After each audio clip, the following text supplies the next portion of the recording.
हाँ जी, सभी को नमस्कार, वेरी गुड मॉर्निंग। जल्दी से जुड़ जाएं भी सभी साथी। और वॉइस प्रॉपरली आ रही है क्या बताएं एक बार। Very good morning Deepika Khichar, नमस्ते भी, नमस्ते नीतू गढ़वाल। वॉइस है वो सही से आ रही है क्या, एक बार कमेंट करके बताएं।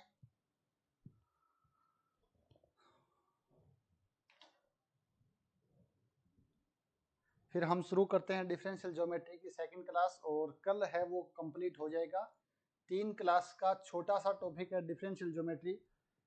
ठीक है भाई, सही है, दीपिका खिचड़ बोल रहे हैं यस सर। चलो तो भाई ज़्यादा समय नहीं लगाएंगे, एक बार हम रिवीजन कर लेते हैं कल की क्लास में जो पढ़ा था डिफरेंशियल ज्योमेट्री के अंदर। सबसे पहले हमने देखा था कि डिफरेंशियल ज्योमेट्री है क्या चीज। तो डिफरेंशियल ज्योमेट्री ज्योमेट्री की ही एक ब्रांच है जिसके अंदर हम डिफरेंशियल कैलकुलस की हेल्प से डिफरेंशियल ज्योमेट्री को इस ज्योमेट्री को पढ़ते हैं। यानी ज्योमेट्री की वह ब्रांच जिसमें डिफरेंशियल कैलकुलस के जो कंसेप्ट यूज करके जिस ज्योमेट्री का अध्ययन किया जाता है उसको हम डिफरेंशियल ज्योमेट्री बोलते हैं। एक चीज और देखना, जैसे आपने पढ़ा होगा local extrema, local global extrema.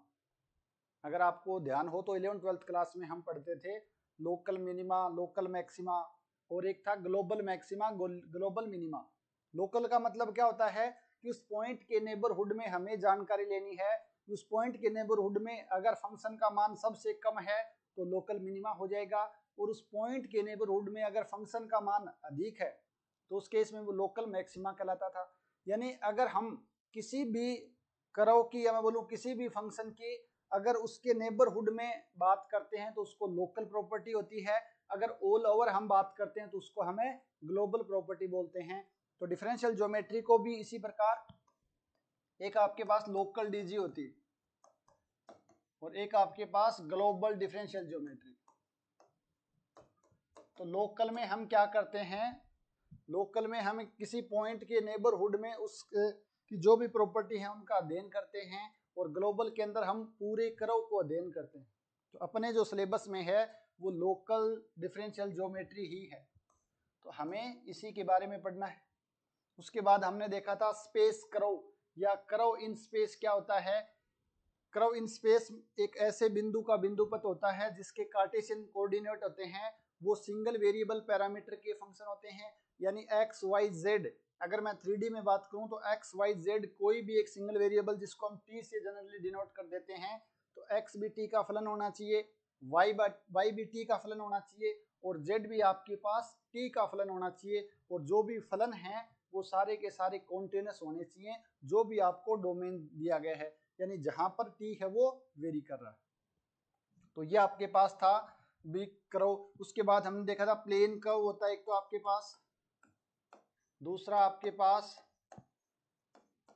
Skew curve, या इसको हम दूसरा नाम बोलते हैं स्क्यू कर्व या ट्विस्टेड कर्व। और भी 2-4 नाम है, एक बार आप बुक में देख लेना। वो प्लेन कर्व ऐसे कर्व होते हैं जो सिर्फ और सिर्फ एक ही प्लेन में लाई करें, और जो स्क्यू कर्व या ट्विस्टेड कर्व ऐसे कर्व जो आपके पास एक प्लेन में लाई नहीं कर पाते। उसका एग्जाम्पल भी मैंने आपको दिया था, जो बचपन में स्प्रिंग देखते थे, और उसका एग्जाम्पल एक ये आपने सभी ने देखा होगा। ये जो आपके पास आकृति है, अगर इसको हम प्लेन मान लेते हैं तो कभी भी एक प्लेन के अंदर नहीं रहेगा। ये जो आकृति है ये आपके पास कौन से कर्व है, स्क्यू कर्व का एग्जाम्पल है, और इसको हम बोलते हैं हेलिक्स। जो आप सभी ने आपने देखा होगा, ये छोटा सा एक आता है। तो ये आपके पास स्क्यू कर्व या इसको बोलते हैं ट्विस्टेड कर्व का उदाहरण है। सभी ने यूज लिया होगा ये वाला, छोटा मोटा सभी ने देखा होगा। जो स्प्रिंग होती है वो छोटा होता है, ये थोड़ा सा बड़ा हो जाता है। ठीक है ना। तो ये आपके पास ध्यान रखना, क्योंकि कई बार क्वेश्चन पूछ लिया जाता है आपके पास कि स्क्यू कर्व या ट्विस्टेड कर्व का एग्जांपल है। वहां पर आपको एक मिल जाएगा स्फीयर, सॉरी स्फीयर तो आपके पास सरफेस हो गया, एक लाइन हो जाएगा, हाइपरबोला हो जाएगा, पैराबोला हो जाएगा, एक हेलिक्स आ जाएगा।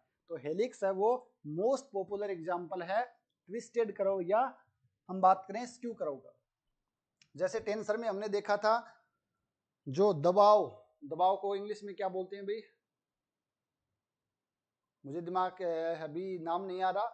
वो आपके पास टेंसर का एक एग्जांपल था। अगर आपने देखा हो क्वेश्चन पूछा भी गया था टेंसर में, तनाव को उसको बोलते तो हैं इंग्लिश में, क्या बोलते हैं भी, किसी को याद आ रहा है क्या, अगर आपने टेंसर पढ़ी है तो? तनाव को बोलते हैं प्रतिबल। जो प्रतिबल है आपके पास, वो आपके पास एक टेंसर का एग्जाम्पल है। इसी प्रकार ध्यान रखना, हेलिक्स आपके पास स्क्यू कर्व या मैं बोलूं ट्विस्टेड कर्व का एग्जाम्पल है। उसके बाद हमने देखा था आपके पास unit tangent vector. Unit tangent vector जिसको हमने डिनोट किया था टी कैप से, और जो आपके पास आया था आर डैश के, यानी कि D R D S. R vector का जब हम एस के सापेक्ष डेरिवेटिव करते हैं तो हमें मिलता है unit tangent vector. Unit tangent vector, और मैंने आपको कल बताया था यहाँ पर दो पैरामीटर हैं, एक आपके पास एस होगा और दूसरा पैरामीटर आपके पास टी होगा। यह आपके पास आर्क लेंथ को बताता है, एस आपके पास आर्क लेंथ को बताता है, और यह आपके पास जनरल पैरामीटर है।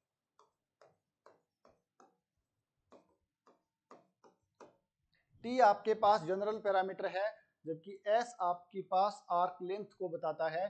तो ये ध्यान रखना, टी कैप है वो यूनिट टेंजेंट वेक्टर है जिसका मान आर डैश के बराबर होता है। आर डैश यानी डैश किसको बताएगा, एस के सापेक्ष डेरिवेटिव को बताएगा।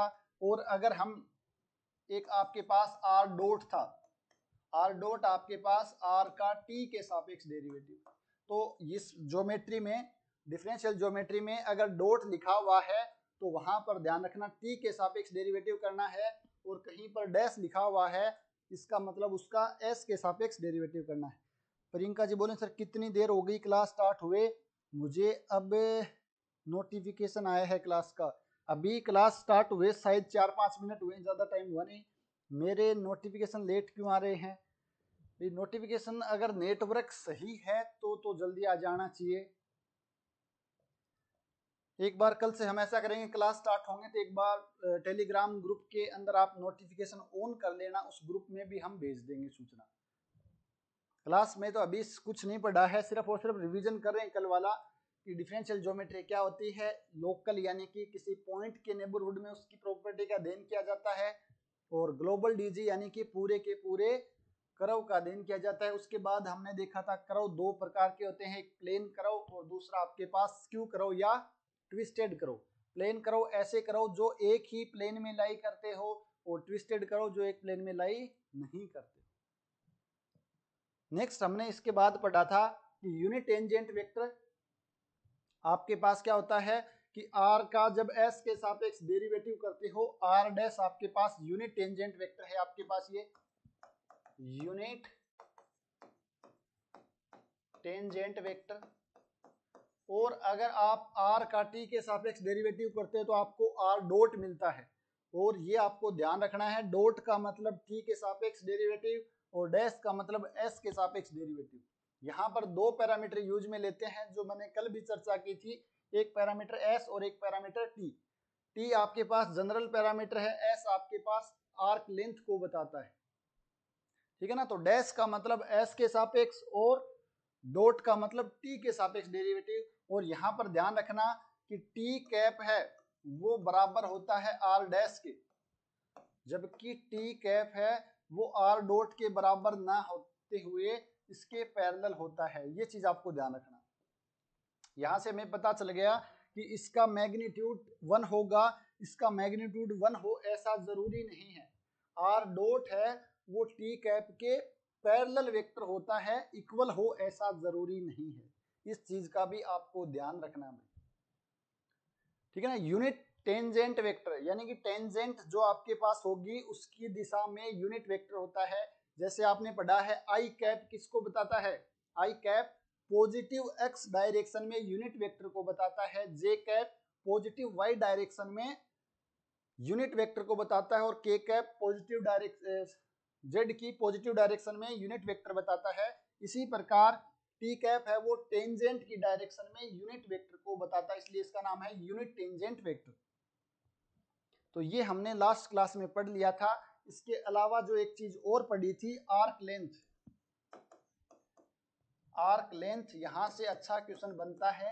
आर्क लेंथ को हम डिनोट करते हैं एस से, और यह आपके पास T1 से T2 मॉडुलस आर डॉट, या आपके पास डी टी आ जाएगा। आर डॉट का मॉडुलस लेना है और डी टी, और इसको आप चाहो तो ऐसे भी लिख सकते हो T1 से T2। Mode of R dot का मतलब क्या है, x का t के सापेक्ष डेरिवेटिव का होल स्क्वायर प्लस y का t के सापेक्ष डेरिवेटिव का होल स्क्वायर प्लस z का t के सापेक्ष डेरिवेटिव का होल स्क्वायर का अंडर रूट। या आपके पास आ गया है r वेक्टर का डॉट, r डॉट बोलो इसको, यानी t के सापेक्ष डेरिवेटिव का मॉडुलस, और ये आपके पास साथ में dt आ जाएगा। तो ये आपके पास आर्क लेंथ आ जाएगी, यानी कोई भी चाप है उसकी लंबाई पूछे आपको तो ये आपको फॉर्मूला डायरेक्ट ध्यान में रखना है। कल हमने देखा था कि जब एक हेलिक्स का एक राउंड कंप्लीट करता है तो उस केस में जो आपके पास आर्क लेंथ आई थी वो हमने निकाली थी।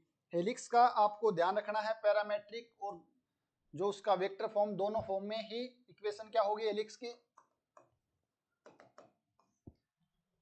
x बराबर सर्कुलर हेलिक्स की है ये a कोस थीटा, y बराबर a साइन थीटा और z बराबर b या c या tan अल्फा भी कई बार मिल जाता है, यानी यहाँ पर कांस्टेंट आएगा और यहाँ पर थीटा आएगा।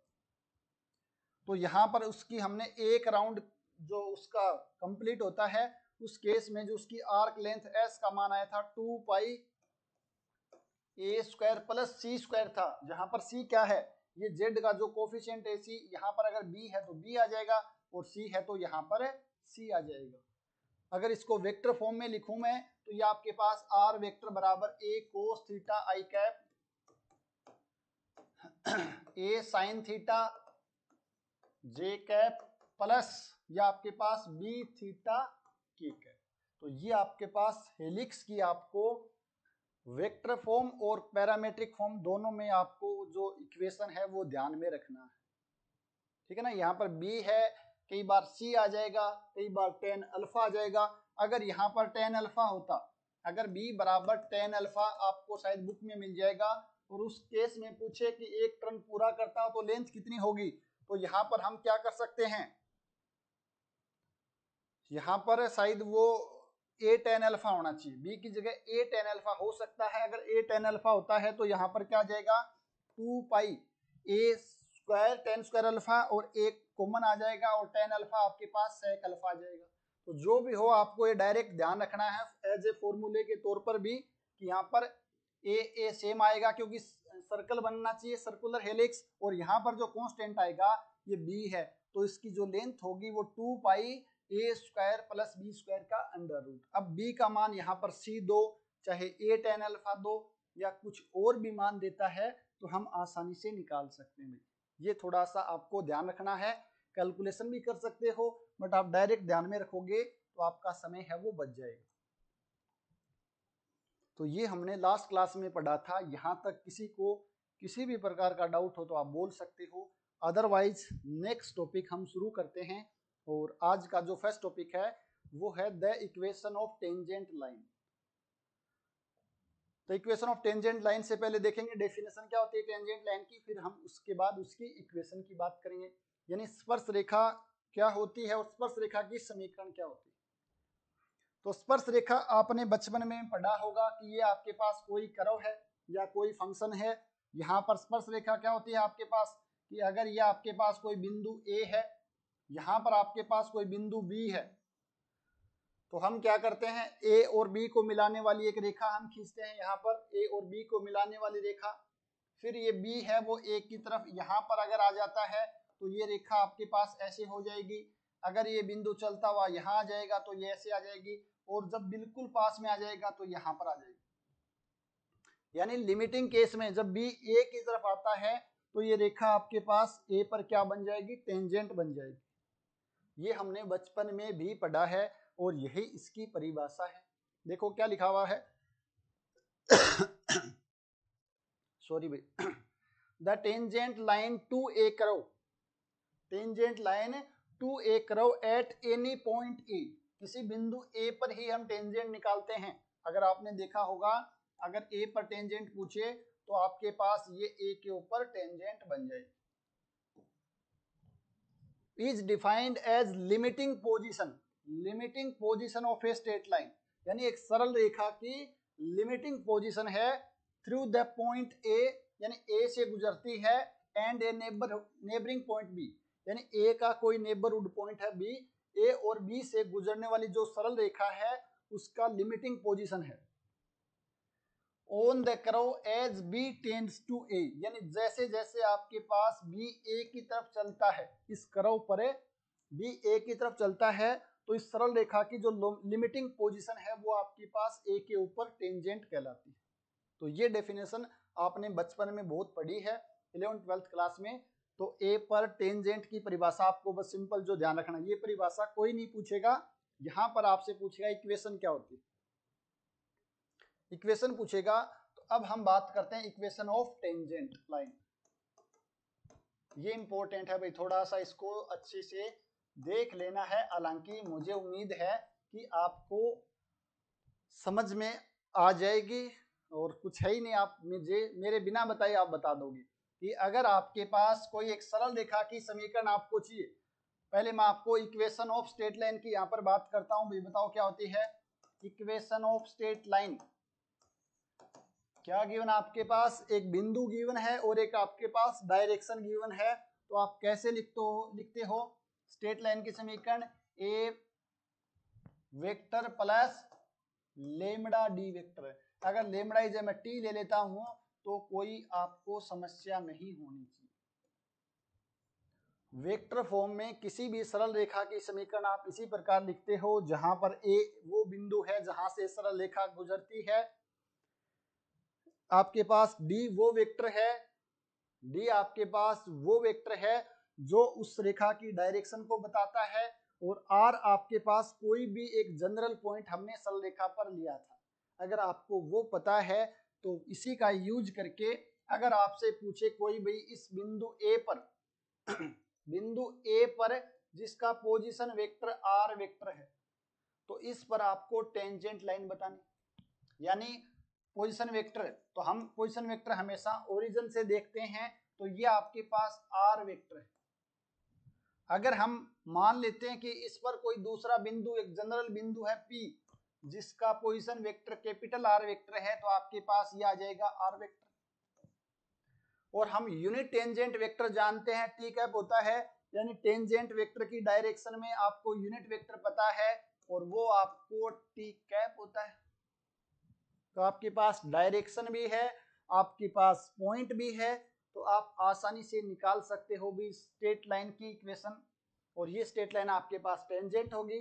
तो यहां से आप देख रहे हो कि P है वो कोई भी जनरल पॉइंट हमने लिया है, तो यहां से आप बता सकते हो कि AP है वो आपके पास पैरेलल होगा टी कैप की। AP वेक्टर है या आपके पास T वेक्टर के पैरेलल होगा। चाहो तो आप यहां से डायरेक्ट भी लिख सकते हो, भाई आपके पास क्या हो जाएगा R, आपके पास ये R आ गया है, बिंदु जहां से गुजर रही है वो A है जिसका यूनिट वेक्टर आपके पास जिसका पोजीशन वेक्टर आर वेक्टर है, प्लस ये टी की जगह आप लेमड़ा ले सकते हो, तो यहाँ पर भी हम लेमड़ा ले सकते हैं, और डायरेक्शन आपकी टी कैप है। तो यह आपके पास रेखा हो जाएगी। यहाँ से डायरेक्ट भी लिख सकते हो या बाई कंसेप्ट कि एपी वेक्टर है वो टी कैप के पैरेलल होगा, और दो वेक्टर पैरेलल होते हैं तब हम क्या जानते हैं, ए वेक्टर अगर बी के पैरेलल है देन ए बराबर लेमड़ा टाइम बी वेक्टर होता है। तो यहाँ से सेम एपी वेक्टर है, एपी जो वेक्टर आपके पास वो बराबर होगा किसके, लेमड़ा टाइम टी कैप। और यहां से आप बोल सकते हो एपी वेक्टर पी वेक्टर, आपके पास पी का पोजीशन वेक्टर माइनस ए का position vector lambda T cap. और यहां से आप बोल सकते हो कि आर वेक्टर है वो R vector plus lambda time T cap. तो ये आपके पास टेंजेंट लाइन की इक्वेशन आ गई। कितनी आसान है, आपको बिंदु पता है, आपको डायरेक्शन पता है, तो सरल रेखा की समीकरण हमें निकालनी है। बिंदु आपके पास ये है, डायरेक्शन आपके पास ये है, ये आपके पास जनरल पॉइंट है। जब हम पढ़ते हैं 3D में तो जनरल पॉइंट का पोजीशन वेक्टर आर वेक्टर लेते हैं, जबकि यहाँ पर डिफरेंशियल ज्योमेट्री में बुक में कैपिटल आर ले रखा तो हम कैपिटल आर ले सकते हैं। कोई फर्क नहीं पड़ेगा। इसका हम ए को पोजीशन वेक्टर ए ले लेते तो यहाँ पर आपके पास ए आ जाता, ठीक है ना। ये तो हमारा कन्वेंशन है जो हम मान के चल रहे हैं वो ठीक है। और मैं जिस हिसाब में बुक में लिखा हुआ है वैसे ही कन्वेंशन ले रहा हूं ताकि आप बुक पढ़ो तो आपको समस्या नहीं हो। कोई समस्या नहीं यहाँ तक बताओ भाई। आपके पास कोई भी जनरल पॉइंट है लाइन पर, उसका पोजीशन वेक्टर है। आर वेक्टर आपके पास जिस बिंदु पर आपसे टेंजेंट पूछी है उसका पोजीशन वेक्टर है। और टी कैप आपके पास क्या है, यूनिट वेक्टर है। तो यहां तक मुझे नहीं लग रहा किसी को कोई समस्या है। और यहां तक समस्या नहीं है तो आप एक बात जानते हो, इसको मैं ऐसे लिख सकता हूं क्या भाई, आर वेक्टर बराबर R vector plus lambda time R dash vector. ये लिख सकता हूं क्या, मुझे बताओ भाई। चूंकि आप सभी जानते हो, क्या जानते हो आप सभी जानते हो कि टी कैप है वो आर डैश के बराबर होता है। और आप एक बात और भी जानते हो, अभी आपने देखा है कि टी कैप है वो परपेंडिकुलर होता है आर डॉट के। अगर ये परपेंडिकुलर होता है तो आप इसको ऐसे भी लिख सकते हो क्या भाई, आर वेक्टर बराबर R plus new R dot. आप ये भी लिख सकते हो भाई, कोई समस्या नहीं होनी चाहिए यहां तक। क्योंकि आपके पास ये भी किसके डायरेक्शन में है, ये भी आपके पास टेंजेंट की डायरेक्शन में ही कोई वेक्टर है। तो यहाँ पर आपके पास जो स्केलर है यहाँ पर लेमडा, वो आपके पास कोई म्यू आ जाएगा। तो ये ध्यान रखना, तीनों ही आपके पास टेंजेंट लाइन की समीकरण है। कोई समस्या हो तो बोलो एक बार भाई।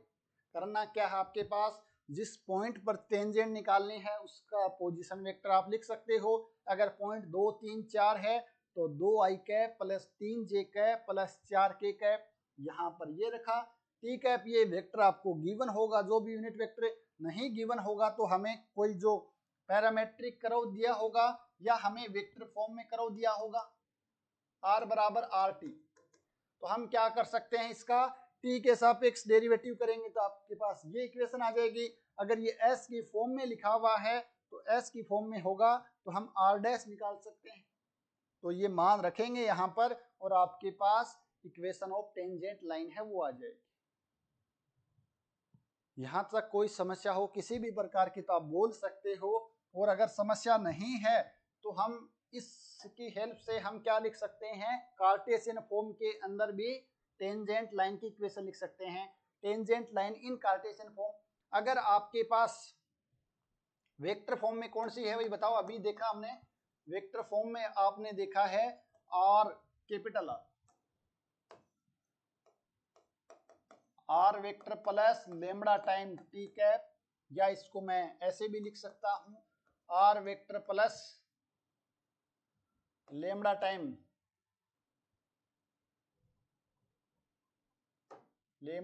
आपके पास आर डैश। और थर्ड आपके पास इसको हम ऐसे भी लिख सकते हैं R vector plus mu time और आर डॉट। ये तीनों ही आपके पास किस में है, वेक्टर फॉर्म में है। तो आप सभी जानते हो भाई कार्टेशियन फॉर्म में क्या होती है। अगर किसी सरल रेखा आपको चाहिए जो कार्टेशियन फॉर्म में, तो अगर वो बिंदु x1 y1 z1 से गुजरती है तो आप कैसे लिखते हो भी। अगर हम यहाँ पर जो पॉइंट लेके चल रहे हैं ए, जिसका पोजीशन वेक्टर आर वेक्टर है, और मान लेते हैं कि पॉइंट के कोऑर्डिनेट x1 y1 z1 है, x1 y1 z1 है। और ये आपके पास जो जनरल पॉइंट हमने लिया था P, जिसका पोजीशन वेक्टर R है और इसके coordinate capital X, capital Y, capital Z हो, और आपके पास ये कोई T cap unit tangent vector है जिसके कोऑर्डिनेट अगर मैं ले लेता हूं आपके पास यहाँ पर ABC, या ABC नहीं ले तो हम डैश की फॉर्म में भी लिख सकते हैं। तो आपके पास क्या आ जाएगा भाई कार्टेशियन फॉर्म में x minus X, y minus Y, z minus Z. ये स्मॉल z कर लो इसको, इस एक्स वाई जेड ही लिख लो, x1 y1 z की बजाय आप ज्यादा ठीक रहेगा एक्स वाई जेड। उसके नीचे हम क्या करते हैं, डायरेक्शन कोसाइन या डायरेक्शन रेशो। तो ये आपके पास यूनिट टेंजेंट वेक्टर है, तो आपके पास डायरेक्शन कोसाइन मिल जाएंगे और यहाँ से आपके पास डायरेक्शन रेशियो मिल जाएंगे। तो यहाँ पर आप लिख सकते हो क्या, एक्स डैश वाई डैश और जेड डैश। एक्स डैश का मतलब यहाँ पर क्या हो जाएगा, एक्स का एस के सापेक्ष डेरिवेटिव। यहाँ पर आपके पास एक्स डैश किसको बताता है, एक्स का एस के सापेक्ष डेरिवेटिव को बताता है, और एक्स डॉट किसको बताएगा, एक्स का टी के सापेक्ष डेरिवेटिव को बताएगा। तो यहाँ से दूसरी आपकी फॉर्म है, उसको हम इस प्रकार भी लिख सकते हैं, X dot Y minus Y Y dot और Z minus Z Z dot. यानी ये आपके पास डायरेक्शन कोसाइन हो जाएंगे और ये आपके पास डायरेक्शन रेशियो हो जाएंगे। और इस बिंदु से गुजरने वाली रेखा एक्स वाई जेड से और capital X capital Y capital Z आपके पास कोई भी एक जनरल पॉइंट हमने लिया है उसके कोऑर्डिनेट हैं। तो ये कार्टेशियन फॉर्म में आपके पास टेंजेंट की लाइन आ गई है। और नेक्स्ट आपके पास equation of tangent line when given curve is as the intersection of two surface. यानी आपके पास कोई दो सरफेस हैं, f1xyz बराबर 0 एंड f2xyz बराबर 0। कोई भी दो सरफेस हैं तो हमने देखा था कि उनके सरफेस के इंटरसेक्शन से हमेशा एक कर्व बनता है। और आपने अगर देखा हो तो सरल रेखा है वो हमेशा, या आपके पास कोई भी एक प्लेन है, ये आपके पास कोई दो प्लेन है, अगर मैं इसको नाम दे देता हूं f1, इसको मैं नाम दे देता हूं f2, तो हमेशा इनके इंटरसेक्शन से हमेशा एक सरल रेखा है वो गुजरेगी और इस सरल रेखा की डायरेक्शन डी। और आपने देखा होगा कि जनरल फॉर्म से हम सिमेट्रिक फॉर्म में कन्वर्ट करते हैं, तो डी वेक्टर कैसे निकाला था, अगर आपको ध्यान हो तो डी वेक्टर है वो हमेशा क्या होगा, इसके नॉर्मल वेक्टर, इसको मैं लिख सकता हूं ग्रेडियंट f1 और इसका नॉर्मल वेक्टर आपके पास ग्रेडियंट f2। कोई भी करो, अगर आपके पास प्लेन है तो इसका n कैप हो जाएगा, बट हम जानते हैं ग्रेड f किसको बताता है, वेक्टर में पढ़ा था, किसी भी करो के किसी पॉइंट पर नॉर्मल वेक्टर को बताता है ग्रेड f। तो अगर आपके पास ये जनरल कर्व है तो इसके ऊपर हम अगर नॉर्मल वेक्टर निकालना है तो डेल f1 बराबर आपके पास आ जाएगा, सॉरी डेल f1 और डेल f2 आपके पास किसी पॉइंट, जिस पर्टिकुलर पॉइंट पर हम निकालना चाह रहे हैं, अगर p पॉइंट है तो p पॉइंट के ऊपर ग्रेड फाई 2 है वो unit normal vector, sorry normal vector को बताता है। अगर यूनिट चाहिए तो इसका मॉडुलस का हम भाग दे देंगे। तो यहां से अगर हम देखें कि जो कर्व इंटरसेक्शन कर्व है उसकी डायरेक्शन आपके पास अगर डी लें तो डी वेक्टर हमेशा ही क्या होगा, del f1 cross del f2 के क्या हो जाएगा, ये हमेशा ही पैरेलल हो जाएगा। डी वेक्टर है वो हमेशा इसके पैरेलल होगा। और डी वेक्टर की जगह मैं यहां पर कहो तो आर डॉट वेक्टर ले लेता हूं, क्योंकि अपने पास डायरेक्शन है वो आर डॉट और आर डैश बता रहे हैं। तो हमेशा जो भी होगा आपके पास कर्व, दो कर्व, इनके इंटरसेक्शन जो कर्व होगा उसकी डायरेक्शन है वो del F cross del f2 के परपेंडिकुलर हो गया, पैरेलल होगा समांतर। तो यहाँ पर आर डॉट है वो इसके आपके पास हमेशा ही समांतर होगा। तो अगर आपको ये पता है तो आपको अगर लिखनी है ऐसी टेंजेंट की इक्वेशन जो इन दोनों कर्व के इंटरसेक्शन से पास होती हो, तो आप कैसे लिख सकते हो बताओ भाई। आपके पास डायरेक्शन आ गई है, अब आपको क्या चाहिए, एक आपको पॉइंट चाहिए और दूसरा आपके पास ये डायरेक्शन है। तो किस प्रकार आप लिखोगे,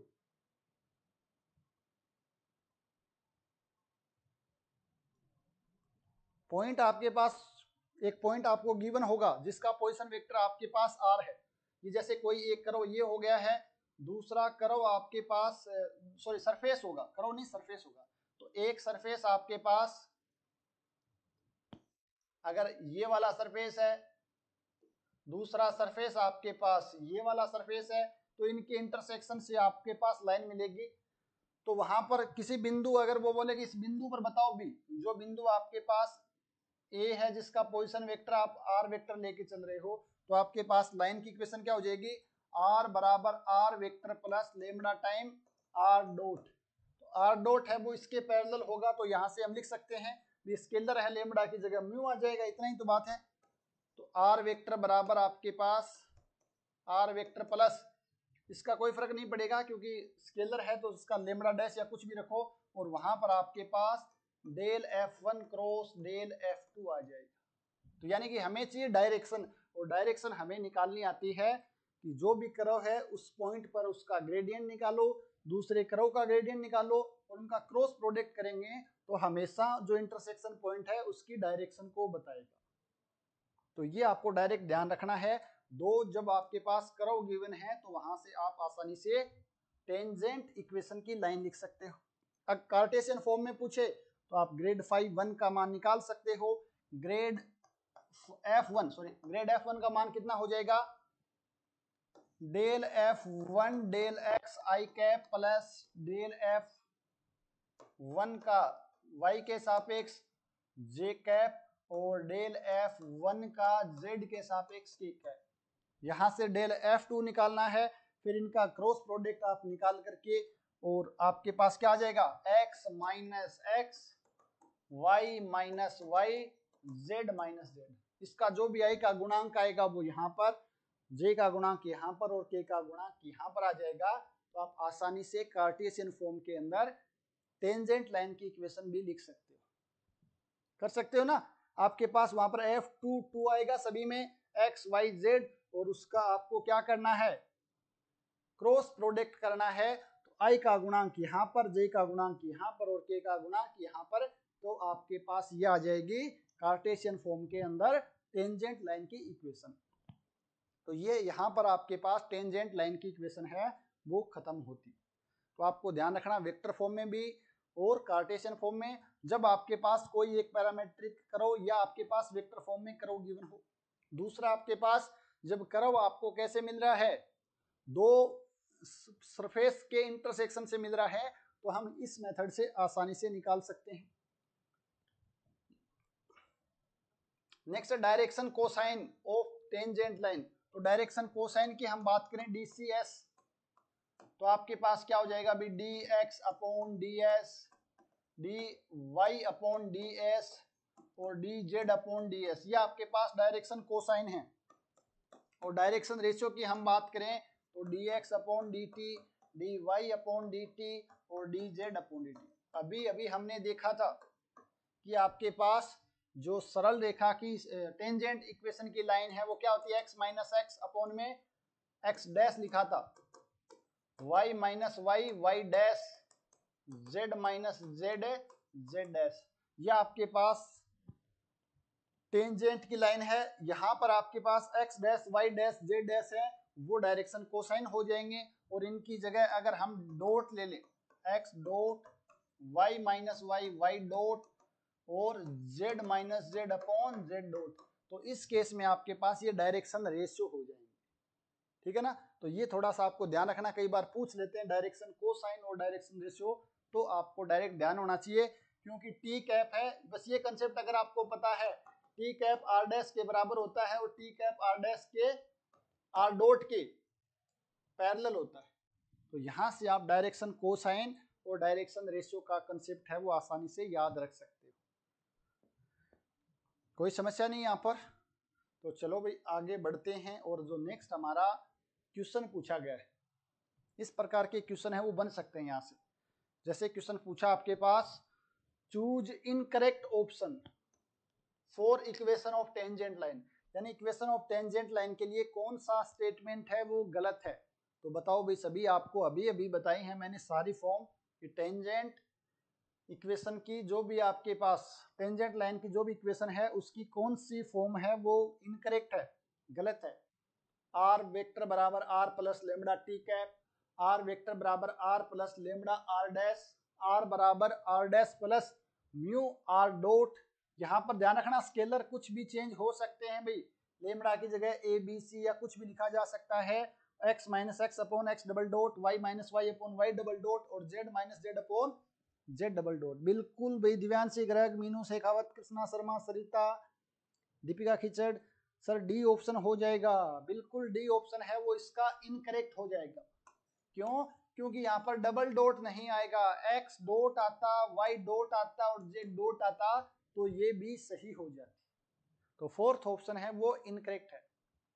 अगर आपके पास क्वेश्चन भी आ जाए भी जैसे आर आपके पास है वो ई की power T I cap plus T square J cap plus cos t के कैप, तो ये आपके पास x है, ये आपके पास y है, ये आपके पास z है। कोई पॉइंट आपको गिवन होगा, इस पॉइंट पे निकालना है तो आप हमेशा निकाल सकते हो। इसका डेरिवेटिव करना है r डॉट, तो आपके पास इस फॉर्म में आप जनरल कोई भी कर्व गिवन हो उसकी आप टेंजेंट लाइन की इक्वेशन है वो फाइंड आउट कर सकते हो। ठीक है ना? तो ये अगर आपको ध्यान है, और ये हमने अगर आपने 3D में स्ट्रेट लाइन पढ़ी है तो वहां से ध्यान रखना भी ज्यादा मुश्किल नहीं है। नेक्स्ट आपके पास नॉर्मल लाइन। तो नॉर्मल लाइन आप सभी जानते हो कि अगर आपके पास ये कोई भी कर्व है और ये आपके पास किसी बिंदु ए है जिसका पोजीशन वेक्टर आर वेक्टर, ये आपके पास अगर टेंजेंट लाइन है, ये अगर आपके पास टेंजेंट लाइन है तो इस लाइन के जो परपेंडिकुलर लाइन होती है, इस लाइन के जो परपेंडिकुलर लाइन होती है वो आपके पास क्या हो जाएगी, ये आपके पास नॉर्मल लाइन हो जाएगी, ये आपके पास टेंजेंट लाइन। तो नॉर्मल लाइन की परिभाषा क्या हो जाएगी भाई, आप आसानी से लिख सकते हो, ऐसी लाइन, नॉर्मल लाइन किसी पॉइंट ए पर पूछे तो ए से गुजरने वाली ऐसी लाइन जो उस बिंदु पर खींची गई टेंजेंट के लंबवत हो क्या कहलाती है, नॉर्मल लाइन या अभिलंब रेखा कहलाती है। तो परिभाषा लिखाने की आवश्यकता नहीं है। बिंदु ए से गुजरने वाली ऐसी लाइन जो बिंदु ए पर खींची गई स्पर्श रेखा के लंबवत हो, स्पर्श रेखा के लंबवत हो, ऐसी रेखा है वो नॉर्मल लाइन या अभिलंब रेखा कहलाती है। बचपन से पढ़ते आ रहे हैं, कुछ भी नया नहीं है। तो एक डेफिनेशन लिखी हुई है बुक में भी नॉर्मल लाइन की, तो आप डेफिनेशन देख सकते हो, इसमें ज्यादा कुछ है नहीं। बढ़े आगे। नॉर्मल प्लेन है वो थोड़ा सा इंपॉर्टेंट है, नॉर्मल प्लेन की इक्वेशन पूछी जाती है। तो नॉर्मल प्लेन क्या होता है ये आपको थोड़ा सा समझना जरूरी है। नॉर्मल प्लेन होता क्या है ये तो आप बता दोगे भैया, अगर आपके पास ये कोई भी कर्व है या आपके पास कोई बिंदु ए है जिसका पोजीशन वेक्टर आर वेक्टर, ए के ऊपर आप टेंजेंट भी खींच सकते हो भाई आसानी से, कोई समस्या नहीं है आपको अभी तक। ये कोई टेंजेंट हो गई। अब आपसे पूछे नॉर्मल प्लेन, नॉर्मल प्लेन क्या होता है आपके पास, जो नॉर्मल प्लेन है वो क्या होता है, एस बिंदु ए से गुजरने वाला वो प्लेन जो टेंजेंट लाइन के लंबवत हो, टेंजेंट लाइन के लंबवत हो, तो ये आपके पास जो बनेगा प्लेन, ये आपके पास नॉर्मल प्लेन हो जाएगा, नॉर्मल प्लेन। यानी बिंदु ए से गुजरने वाला वो समतल जो ए पर खींची गई स्पर्श रेखा के लंबवत हो, स्पर्श रेखा के लंबवत हो, तो आपके पास क्या बन जाएगा, नॉर्मल प्लेन बन जाएगा। तो परिभाषा में कोई समस्या नहीं है। बिंदु ए से गुजरने वाला ऐसा प्लेन, ऐसा समतल जो बिंदु ए पर खींची गई स्पर्श रेखा के लंबवत रहे, तो ऐसा प्लेन आपके पास नॉर्मल प्लेन कहलाता है। अब अगर आपसे पूछी जाए कि नॉर्मल प्लेन की इक्वेशन क्या होती है, तो मैंने आपको जब प्लेन पढ़ाया था 3D में तो आपको बताया था अगर आपको प्लेन की इक्वेशन चाहिए तो हमें दो चीज की आवश्यकता होती है। बताएगा आप में से क्या क्या चीज चाहिए। अगर हमें समतल की समीकरण लिखनी है तो हमें दो चीजों की आवश्यकता होती है। मैंने आपको इन जनरल बताया था, अगर आपको याद आ रहा हो। आगे की स्लाइड में चलते हैं भाई। अगर आपके पास ये कोई भी इन जनरल समतल है तो दो चीजें आपको क्या क्या चाहिए, एक तो इस समतल पर चाहिए आपको पॉइंट जिसको हमने मान लिया था ए वेक्टर, इसको यहां पर आर है तो हम आर मान लेते हैं। दूसरा आपके पास क्या चाहिए, दूसरा आपको चाहिए एक नॉर्मल वेक्टर, दूसरा चाहिए आपको एक नॉर्मल वेक्टर। एक अगर आपके पास नॉर्मल वेक्टर क्या होता है, जो इस समतल के लंबवत वेक्टर हो। दूसरा आपको उस समतल में एक पॉइंट चाहिए या मैं ऐसे बोलूं कि उस किसी बिंदु से गुजरने वाला समतल है तो एक बिंदु समतल में लाई करना चाहिए। तो इस समतल की समीकरण हम कैसे निकालते हैं बताओ भाई। हम क्या करते हैं, अपनी मर्जी से एक पॉइंट मान लेते हैं, जनरल पॉइंट, जिसको हमने मान लिया P, जिसका पोजीशन वेक्टर R आ गया है पोजीशन वेक्टर R आ गया है। तो अब हमें दिखाई दे रहा है कि जो PR वेक्टर है वो आपके पास समतल में लाई कर रहा है, N वेक्टर है वो समतल के लंबवत है। तो यहां से हम बोल सकते हैं क्या, AP वेक्टर है वो आपके पास परपेंडिकुलर है N वेक्टर के। ये जनरल आपके पास AP वेक्टर आपके पास क्या है, यहां से मैं बोलूं AP वेक्टर आपके पास परपेंडिकुलर है N वेक्टर के, और परपेंडिकुलर है तो इनका डॉट प्रोडक्ट है वो 0 हो जाएगा। और यहाँ पर हम देखें तो पॉइंट आपके पास A है, यहाँ पर मैं जनरल पॉइंट ले लेता हूँ P, जिसका पोजीशन वेक्टर आपके पास R वेक्टर आ जाएगा। तो यह आपके पास क्या हो जाएगा, AP वेक्टर समतल में है। और इस केस में जो नॉर्मल वेक्टर है वो क्या बन जाएगा भाई, नॉर्मल वेक्टर है वो क्या बन जाएगा, यूनिट टेंजेंट वेक्टर बन जाएगा। टेंजेंट लाइन आपके पास इसके लंबवत है, तो ये टी कैप है, आर डैश है, आर डॉट है, ये सारे के सारे आपके पास क्या हो जाएंगे, ये सारे के सारे आपके पास इसके लिए नॉर्मल बन जाएंगे। ठीक है ना, टी कैप हो गया, आर डैश हो गया, चाहो तो आप आर डॉट लिखो ये सारे के सारे इसके नॉर्मल वेक्टर हैं। तो यहां से एन कैप की जगह मैं लिख देता हूं टी आर डॉट वेक्टर लिख देता हूं, या आर डैश लिख देता हूं, या टी कैप लिख देता हूं, कोई भी फर्क नहीं पड़ेगा इस चीज का, क्योंकि हमें तो यूनिट वेक्टर नहीं पूछा, इसकी लंबवत पूछा है। तो यहां से अगर आपको लिखना हो तो ये इक्वेशन आ जाएगी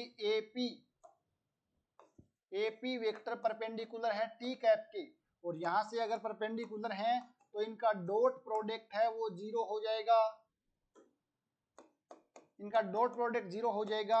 और आप लिख सकते हो एपी वेक्टर को r minus R vector dot T cap बराबर 0, और इसको आप ऐसे भी लिख सकते हो r vector minus R dot are dash vector 0, और आप इसको ऐसे भी लिख सकते हो r vector minus R dot बराबर 0।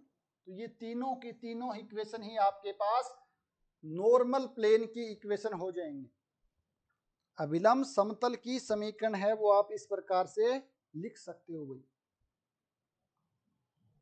ठीक है ना, कुछ भी नहीं बोले तो हमें क्या लेना होता है, डायरेक्शन कोसाइन वाला। तो आपके पास ये डायरेक्शन कोसाइन वाला ये हो जाएगा। अगर आपको डायरेक्शन, ठीक है ना, अगर कुछ नहीं बोला है तो हम क्या लेते हैं, डायरेक्शन कोसाइन वाला लेते हैं कि ए बी सी अगर आपके पास किसी समतल के डायरेक्शन कोसाइन है, A X plus B Y plus C Z plus D आपके पास 0 कुछ हो जाता है। अगर आपको लिखनी है इसको डायरेक्ट किसमें, कार्टेशियन फॉर्म में, तो कौन से बिंदु से गुजर रही है, बिंदु ए से गुजर रही है, और इसके कोऑर्डिनेट मान लेते हैं एक्स वाई जेड। इसके आपके पास कोऑर्डिनेट हैं capital X capital Y capital Z, और इसके डायरेक्शन जो रेशियो हैं वो क्या हो जाएंगे, X dot Y dot Z dot. तो अगर आपसे समतल की समीकरण पूछे तो आप कैसे निकालते हो भी बताओ।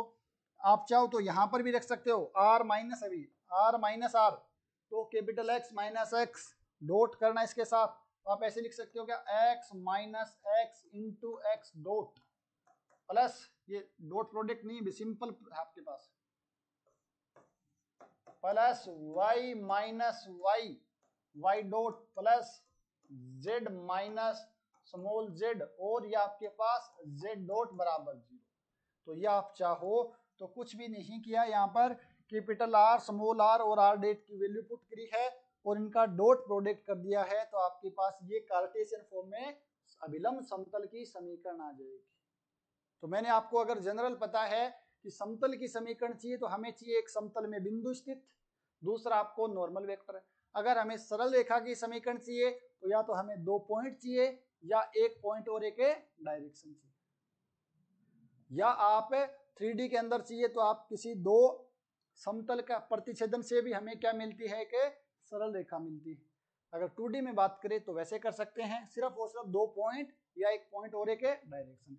तो इस प्रकार हम इक्वेशन ऑफ नॉर्मल प्लेन है वो फाइंड आउट कर सकते हैं। अगर आपको ज्योमेट्री का जानकारी है, लाइन की इक्वेशन पता है, समतल की समीकरण पता है, 3D ज्योमेट्री की अगर आपकी जानकारी है, थोड़ी सी वेक्टर की जानकारी है, 3D पढ़ते हैं तो वेक्टर की जानकारी हो जाती है, तो हम आसानी से डिफरेंशियल ज्योमेट्री को समझ सकते हैं।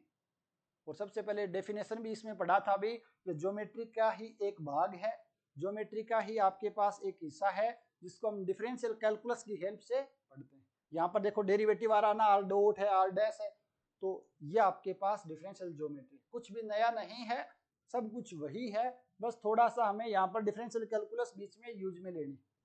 तो एक बार बताओ यहाँ तक कोई समस्या हो तो कोई दिक्कत किसी प्रकार की आप बोल सकते हो। तो ये आपके पास आज की थ्योरी कंप्लीट होती है। कल की क्लास में जो पढ़ेंगे पॉइंट ऑफ कांटेक्ट वाला, पॉइंट ऑफ कांटेक्ट एक कर्व एंड सरफेस, लेकिन अभी कुछ क्वेश्चंस हमें करने बाकी हैं, 2-3 क्वेश्चन हैं जो अभी तक हमने थ्योरी पढ़ी है वो करने हैं। तो यहाँ तक कोई डाउट हो तो आप बोल सकते हो। दीपिका खिचड़ बोल रहे हैं सर कोई भी डाउट नहीं है, बहुत ही अच्छी बात है भाई।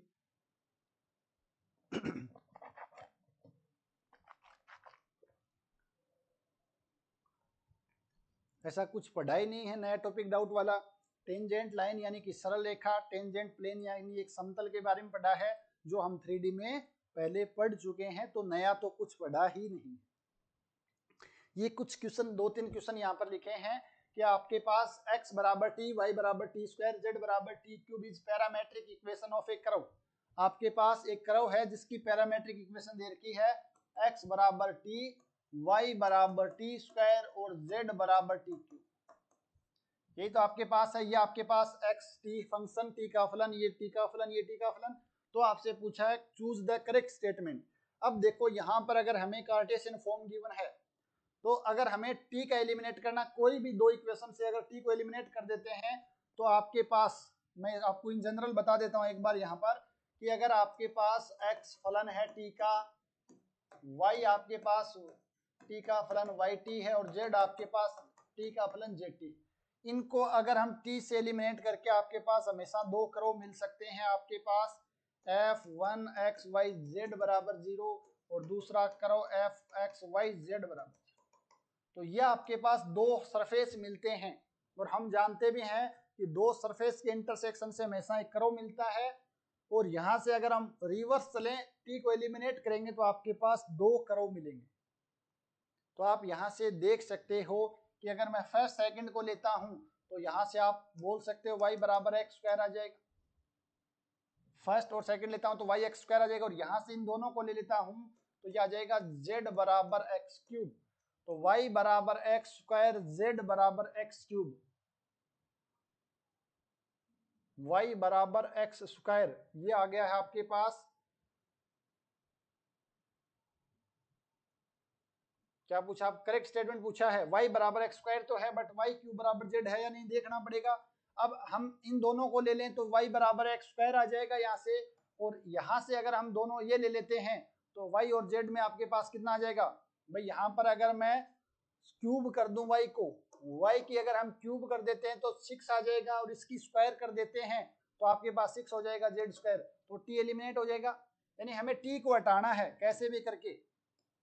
तो यहां से आप देखो, इसकी क्यूब करोगे तो y क्यूब बराबर t की पावर 6, इसकी स्क्वायर करोगे z स्क्वायर बराबर t की पावर 6, t की पावर 6 बराबर करेंगे तो y स्क्वायर बराबर y क्यूब बराबर z square.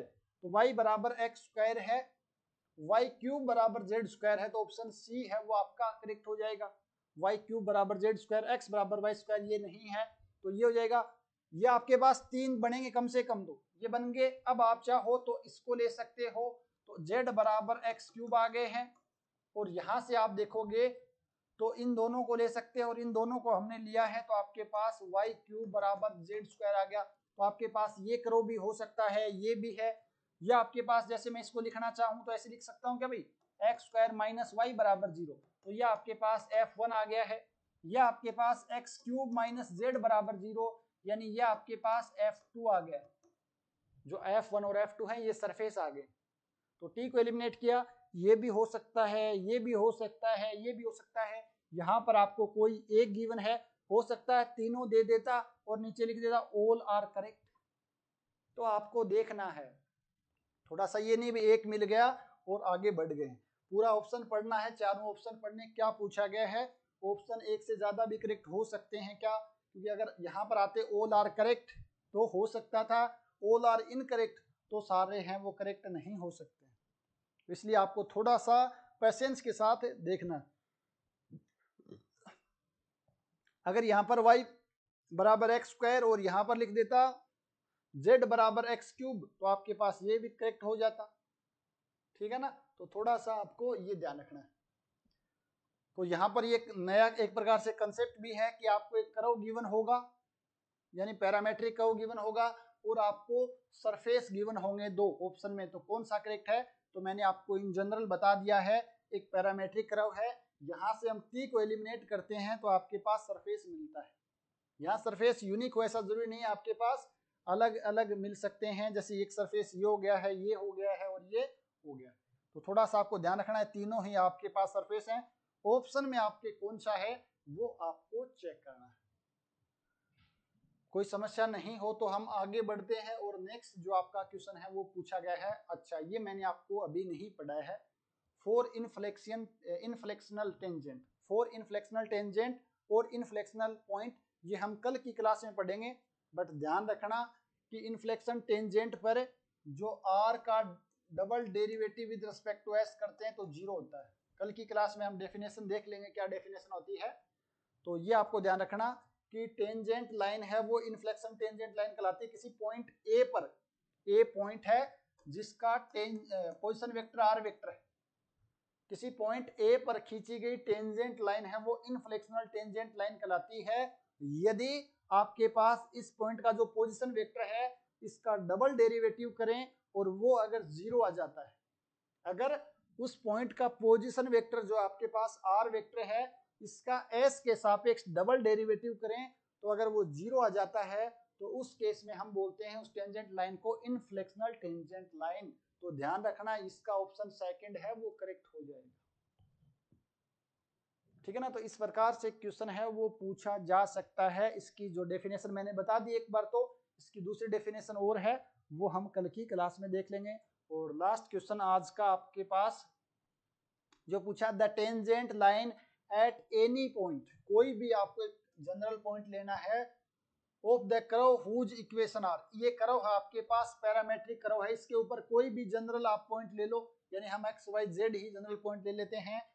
Max a constant angle, यहाँ पर आपसे तो ये थ्योरेटिकल क्वेश्चन था आपके पास, सॉरी क्या बोलते हैं सब्जेक्टिव क्वेश्चन था, तो वहां पर आपसे पूछा है so that the tangent line at any point of curve whose equation R this makes a constant angle with line, जो आपके पास इस लाइन के साथ ये कर्व है वो कांस्टेंट एंगल बनाता है, ये आपको बताना है। बट आपसे हो सकता है एग्जाम में वो पूछ ले जो कांस्टेंट एंगल है वो क्या बनाएगा, ऐसे पूछ सकते ना, ये कर्व है इस रेखा के साथ क्या कोण बनाता है, तो जो भी निकलेगा वो कोण भी पूछ सकता है। तो आपको मेथड आना चाहिए किस प्रकार निकालते हैं। तो यहाँ पर आप देखो ये आपके पास क्या दे रखा है भाई, आपके पास ये अगर मैं इसको लिख देता हूं आर वेक्टर बराबर, तो ये आ जाएगा 3t आई कैप प्लस 3t स्क्वायर जे कैप प्लस 2t क्यूब के कैप। मैं अगर यहाँ से इसकी डायरेक्शन निकाल सकता हूं, आर डॉट वेक्टर निकाल सकता हूं क्या भाई, आर डॉट वेक्टर अगर मैं निकाल सकता हूं तो आप कहोगे आर डॉट क्या होता है, X dot I cap, sorry X dot I cap Y dot J cap plus Z dot K cap. तो ये आपके पास X dot Y dot Z dot किसको बताते हैं, डायरेक्शन रेशो को बताते हैं। और इस रेखा की हम क्या निकाल सकते हैं, डायरेक्शन रेशो, और हमें दो डायरेक्शन रेशो मिले यानी दो डायरेक्शन हैं तो उनके बीच में कोण हम आसानी से निकाल सकते हैं, कोस थीटा बराबर d1 dot d2 upon d1 का मॉडुलस और d2 का मॉडुलस। तो यहां से हम देखें तो आपके पास x डॉट का मान कितना आ जाएगा भाई, आप कहोगे सर 3 आ जाएगा, y डॉट का मान कितना आ जाएगा t के सापेक्ष 6t आ जाएगा, और z डॉट का मान आपके पास आ जाएगा 3 दूनी 6 टी स्क्वायर आ जाएगा, 3 दूनी 6 और टी स्क्वायर आ जाएगा। और यहां से अगर मैं इस रेखा को लिखनी चाहूं, थोड़ा सा ध्यान रखना भी ये रेखा है इसको हम सिमेट्रिक फॉर्म में लिखें तो z बराबर x है,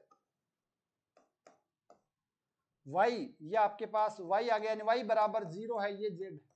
यहाँ पर देखो x बराबर z, इन दोनों को लिखूं तो मैं क्या आ जाएगा, x बराबर z है, यानी ये आपके पास 1 1 आ गया। y बराबर 0 है, y बराबर 0 तो 0। अब आप चेक कर सकते हो इन दोनों को ले गए तो कितना आ जाएगा भाई, y बराबर 0। यहाँ से देखोगे तो y बराबर 0 और यहाँ से देखोगे तो x बराबर z आ रहा है। तो ये रेखा का सिमेट्रिक फॉर्म आपके पास ये है।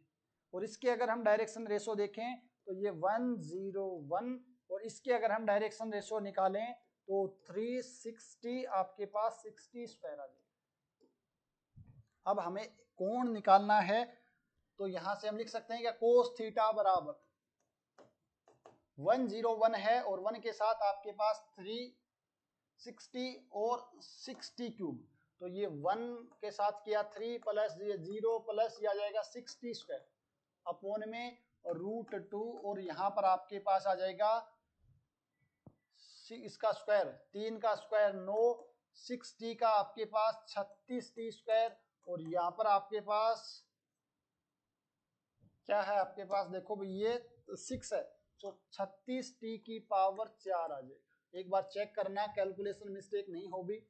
दो वेक्टर हैं, एक आपके पास 1 0 0 है जिसके डायरेक्शन कोसाइन, और दूसरा 3t 6t और 6t स्क्वायर।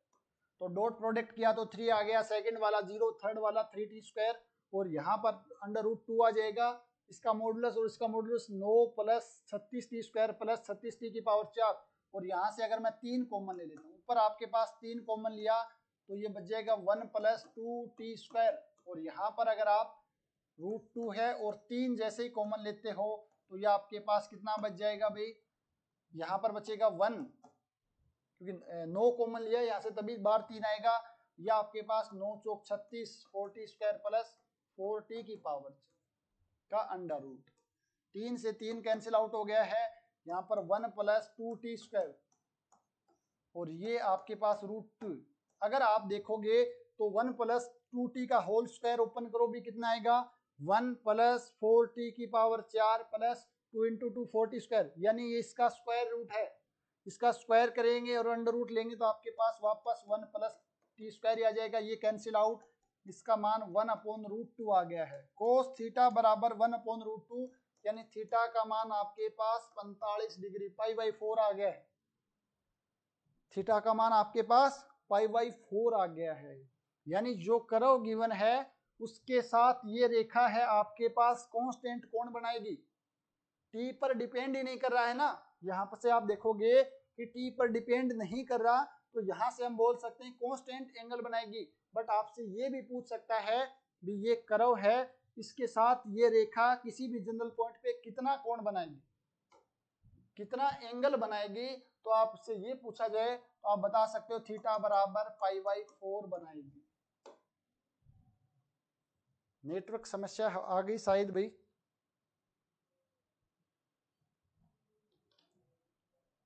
एक मिनट, आवाज आ रही क्या आपके पास, बताओ भी, मुझे नो इंटरनेट कनेक्टिविटी दिखा रहा है।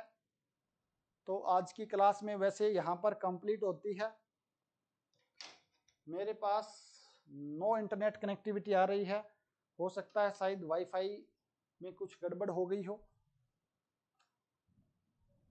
एक बार कमेंट करके बताओ भाई, वही सारी क्या आपके पास, या आपको भी समस्या हो रही है।